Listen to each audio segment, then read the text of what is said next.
Olá! Hoje a gente vai mergulhar um pouquinho no Darija, que é o árabe marroquino. Isso aí. A gente pegou uns trechos de um e-book, sabe?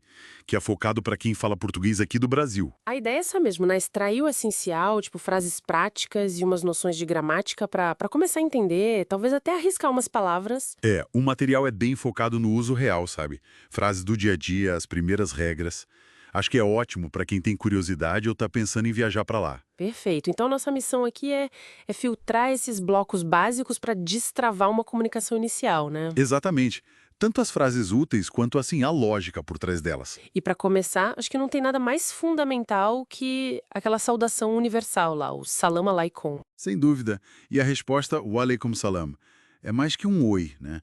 Carrega um desejo de paz. É culturalmente muito importante. É a porta de entrada. Legal. E além dessa, tem outras saudações importantes, né? O e-book menciona. Sim, claro. Para bom dia você tem Sobah al-Khir Ah, Subah al-Khair. e a resposta é Sbah nur, tipo manhã de luz. É bonito, né? Nossa, bonito mesmo. E para tarde ou noite? Aí seria Mas al-Khir e a resposta segue a mesma lógica, Mas al-Nur. Masar Khair, Masar Nur, ok, fácil de guardar e usar. Beleza, cumprimentos anotados. E para ir além, perguntar o nome. A pergunta-chave é bem direta. Schnusmitik. Schnusmitek. Tá, e para responder? Você diz Smith e aí o seu nome, por exemplo, Smith Karim. Ah, Smith. Já tem um i no final. Isso tem a ver com posse, que a gente vai ver depois? Exatamente. O I aí já é o meu. O material até mostra as variações, né? Smita é seu nome. Smita, nome deles. Smita, nome dela. É isso. Isso mesmo. E para ser gentil depois da apresentação, tem o Msherfin. Que seria o nosso prazer em conhecê-lo ou conhecê-la. Legal. Um Sherfin. Uhum. E para saber se a pessoa está bem, como ela está, aí tem um detalhe importante. Qual o detalhe? A diferença de gênero. Para um homem, você pergunta Kif daer. Kifter. Certo. E para uma mulher, Kif dera, com A no final. Ah, interessante. Então essa marcação de masculino e feminino aparece bastante na língua. Aparece sim em adjetivos, em algumas formas verbais. É uma característica marcante do Darija. Bom saber disso. E as respostas comuns para kifder ou kifdera? Olha, o mais comum é ouvir labas alhamdulillah ou biheir alhamdulillah. Que significam? Significam bem graças a Deus. Esse alhanduli é muito presente. Ou às vezes só pergunta direta. Labas, como quem diz, tudo bem? Entendi. Labás. E a resposta pode ser só labás também? Pode sim. Labas. Simples assim. Aquele diálogo do e-book, lembra? Entre o John e o Ali. Lembro. Mostrava bem como essas frases se encaixam numa conversa real, né? Fluía bem natural. Exato. E isso já puxa o gancho para outra coisa fundamental. Os pronomes pessoais. Ah, sim, para a gente poder formar mais frases. Quais são eles? Bom, temos Ana para eu, Ana, Nita para você, masculino, Nita, Niti para você, feminino. Niti. Certo, de novo a diferença de gênero. Isso. Aí, Roa para ele, Ria para ela, Rua, Ria. Toma para vocês e Oma para eles ou elas. Ok. Ana, Nita, Niti, Ria, Hana, Toma, Roma. Peguei. E aí tem aquela coisa que me chamou muita atenção no material. O que seria? A história do verbo ser ou estar, que some. Ah, sim. É uma das grandes diferenças para o português, né?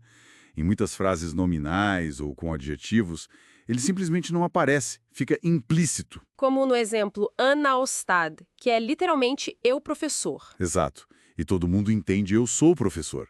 Ou então, Ria Truisiana, Ela cansada. e significa ela está cansada. Nossa, que econômico. Pois é, a estrutura é pronome seguido do substantivo ou adjetivo.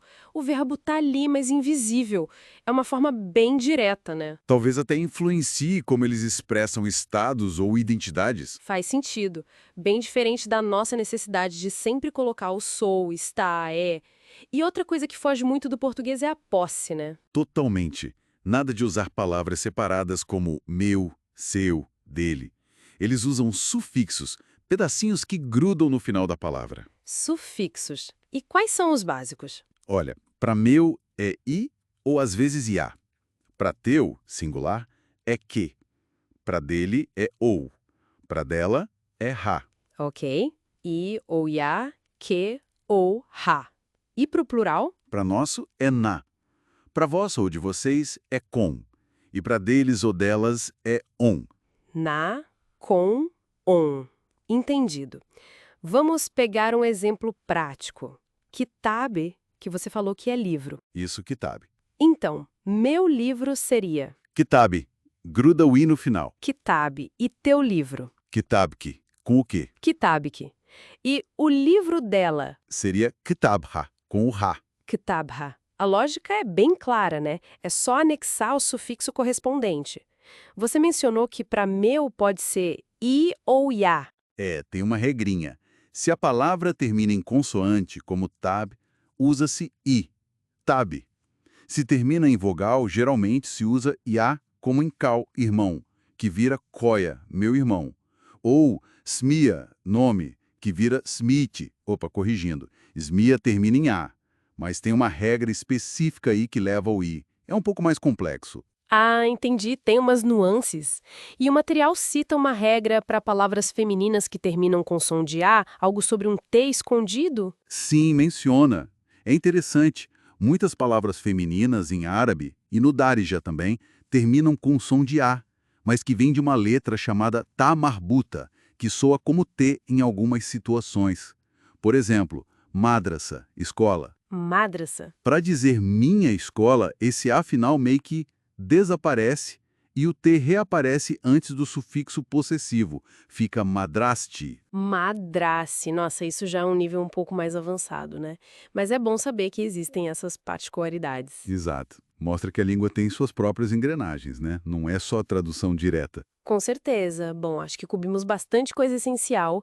Recapitulando rápido, vimos as saudações principais, como Salam Aleikum, Sbarre, Missalre. Isso. E como se apresentar? Schnusmitk, smiti, perguntar como alguém está, kifder, deira, labas, e responder labas, alhamdulillah. E a importância de notar a diferença de gênero em algumas formas.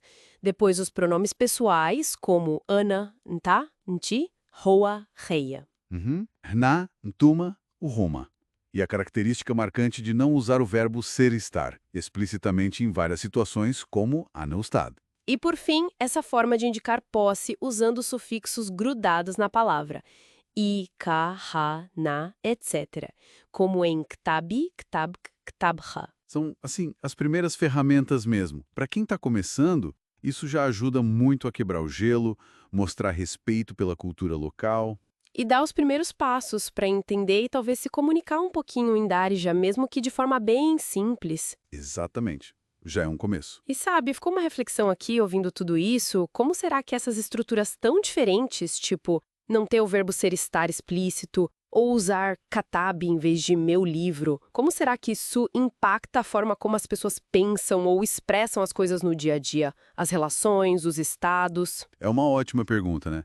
A relação entre língua e pensamento. Como essa concisão ou essa forma de marcar posse podem moldar a percepção. Comparado com o português é bem diferente.